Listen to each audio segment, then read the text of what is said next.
My first day as a member of the 501st. It was hot, it was sandy, chaotic. Nothing at all like the simulations on Camino. Of course, that's pretty much the way it was for all of us, wasn't it? All that breeding, all those years of training. It doesn't really prepare you for all the screaming or the blood, does it?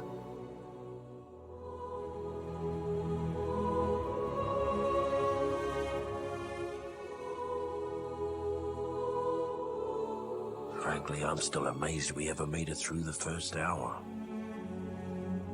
Never mind the first day.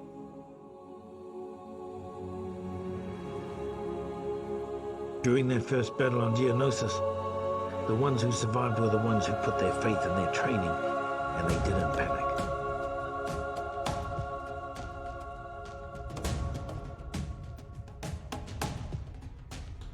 I saw one guy backed into a corner and calmly take down 10 droids armed with a standard issue pistol. He trusted his training, and he lived to fight another day.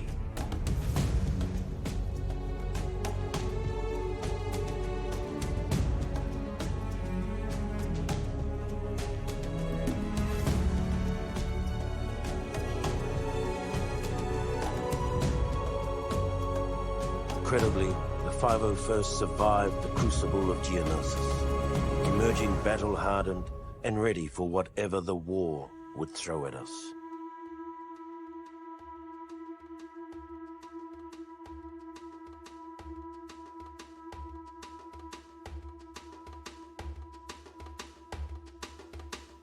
It's been said that the 501st got the best of the war.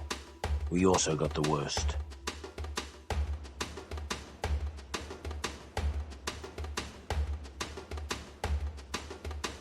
On Felucia, the Seps dug their metal heels into the muck of that alien hellhole and dared the Republic to come in after them. So we did, only to be met with the month after month of flesh-eating diseases, shrieking nocturnal predators, and other sights that haunt me to this day. Cut off and for all we knew, abandoned by our superiors, our only hope was Aayla Secura, our Jedi commander.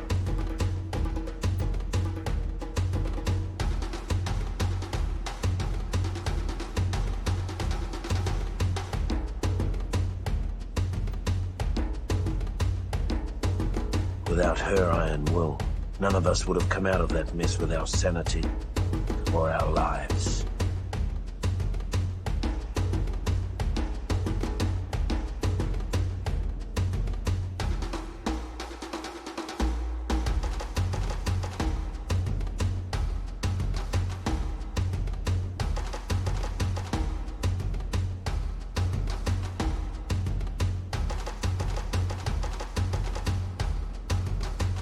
When her death came, I hope it was quick.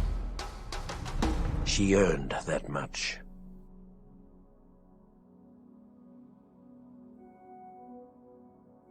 We're always worried about the quiet guy, right? He never took off his helmet, never slept, never said more than 2 words to anyone. Naturally, we all figured he was about to snap.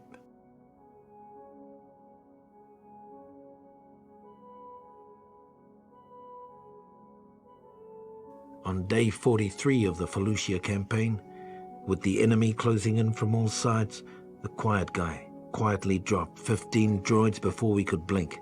Then he ran off into the mist.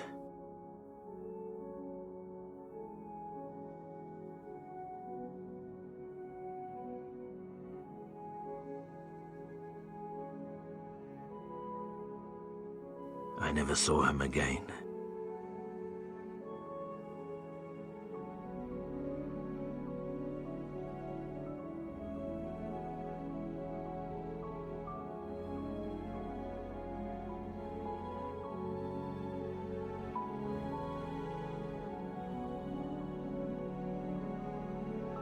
When the 501st was finally rotated out of Felucia, Aayla Secura made a point of seeing us off personally, calling us the bravest soldiers she'd ever seen.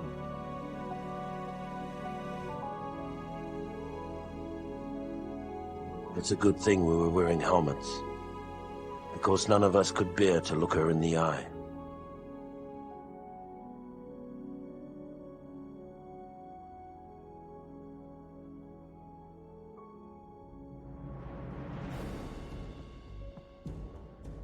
In the waning months of the Clone Wars, the 501st faced missions critical to the agenda of Chancellor Palpatine. When we arrived at the bombed-out ruins of Megiddo, our Jedi commander believed we had been sent to take out a droid energy collector.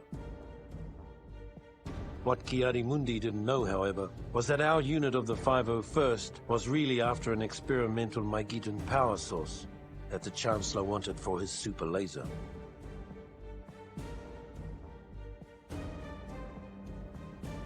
Keeping Mundi in the dark wasn't easy.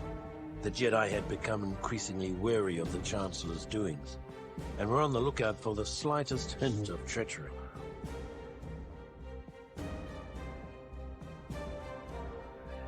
Just like the rest of them, though, he never caught whiff of what was really going on, until it was far too late.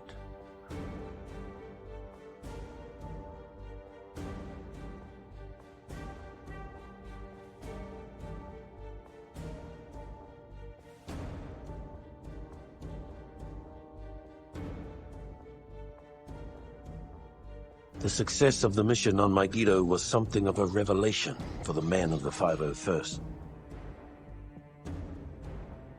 Suddenly, we realized that the Jedi could be fooled.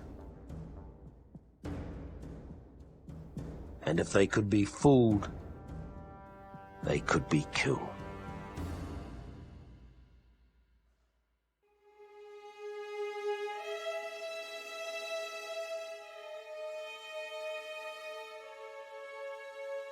Sometimes the only way to fight off the insanity of war is to go a little bit insane yourself.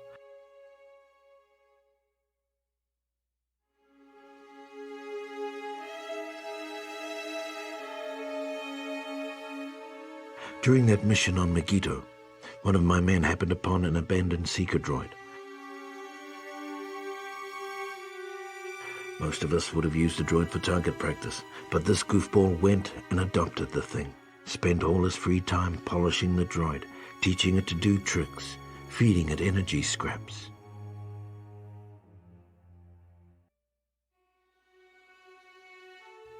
Nuts? Sure, but it kept him occupied.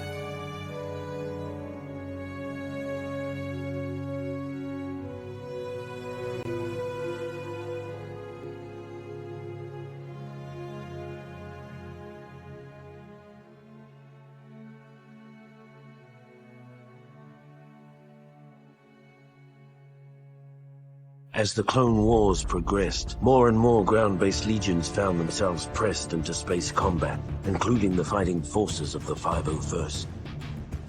For months, every hour of our downtime was spent in the simulator, preparing for the time we would face our enemies from the cockpit of a 170. Finally, the day came to earn our wings.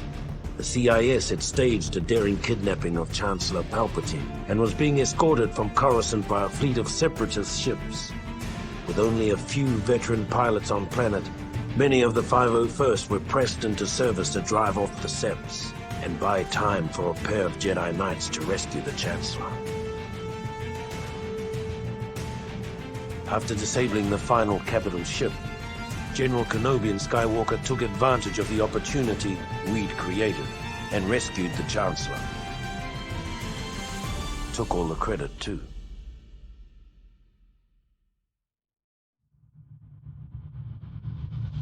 When the Separatists' invasion of Kashyyyk caught the Republic flat-footed, a detachment of the 501st was sent in to stop the bleeding until reinforcements could arrive.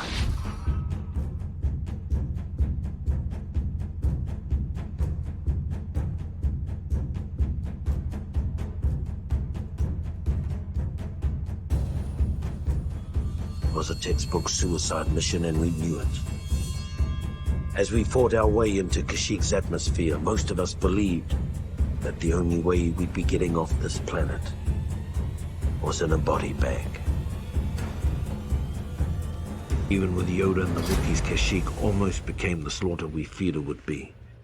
On the beach, the CIS sent wave after wave of AATs and spider droids against us, mowing through our infantry like they weren't even there. That's when the ARC troopers came through, punching holes through the heavy machinery with their rocket launchers.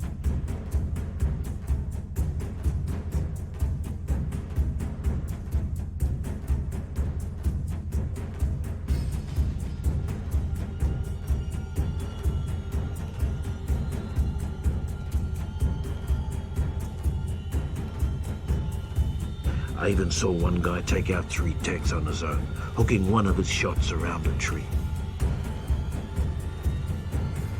From that point on, he wanted to be called Tank Buster. We just called him Hookshot.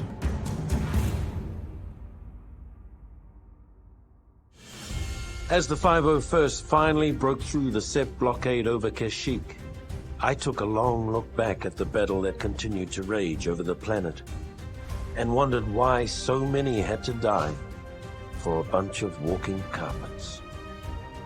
Then I followed my orders and turned planetward.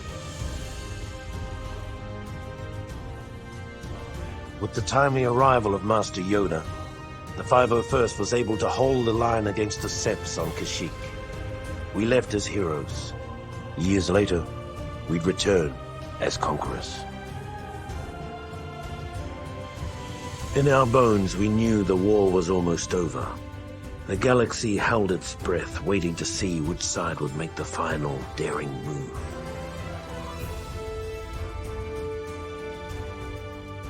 As fortune would have it, the Republic moved first.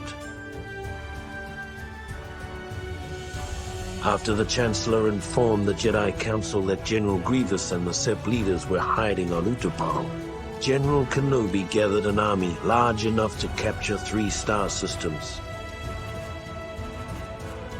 When the orders reached the 501st, our morale soared.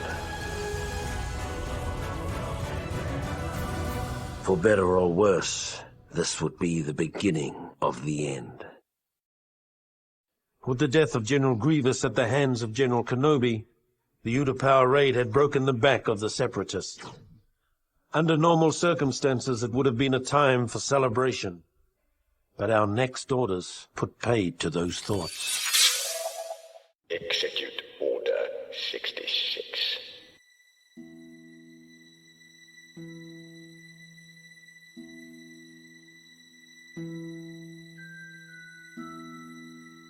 During the waning hours of the Clone Wars, the 501st Legion was discreetly transferred back to Coruscant. It was a silent trip. We all knew what was about to happen, what we're about to do. Did we have any doubts? Any private traitorous thoughts? Perhaps, but no one said a word. Not on the flight to Coruscant, not when Order 66 came down, and not when we marched into the Jedi Temple. Not a word.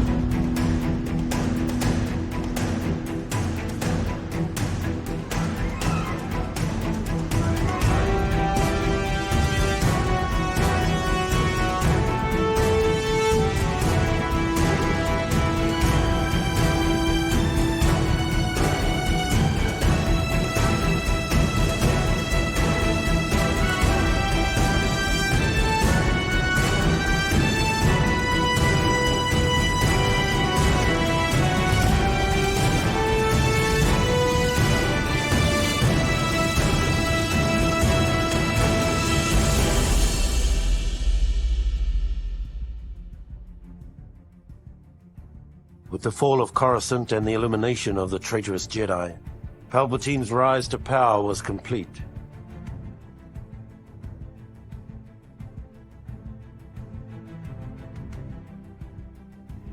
In recognition of our service and loyalty to the Emperor, the 501st were placed under the direct command of Lord Vader.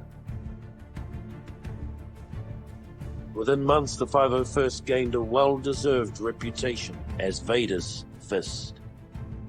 Armed with deadly new weapons, blazing new ships, and shiny new armor, our presence let the galaxy know that the days of the old Republic were well and truly over. We were establishing a new era, an era of order and peace.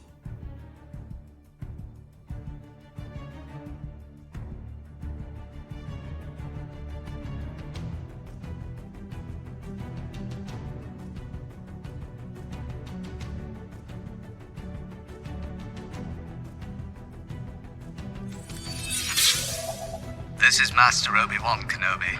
I regret to report that both our Jedi Order and the Republic have fallen, with the dark shadow of the Empire rising to take their place. This message is a warning and a reminder for any surviving Jedi. Trust in the Force. Do not return to the Temple. That time has passed, and our future is uncertain. We will each be challenged. Our trust, our faith, our friendships. But we must persevere, and in time, a new hope will emerge. May the Force be with you.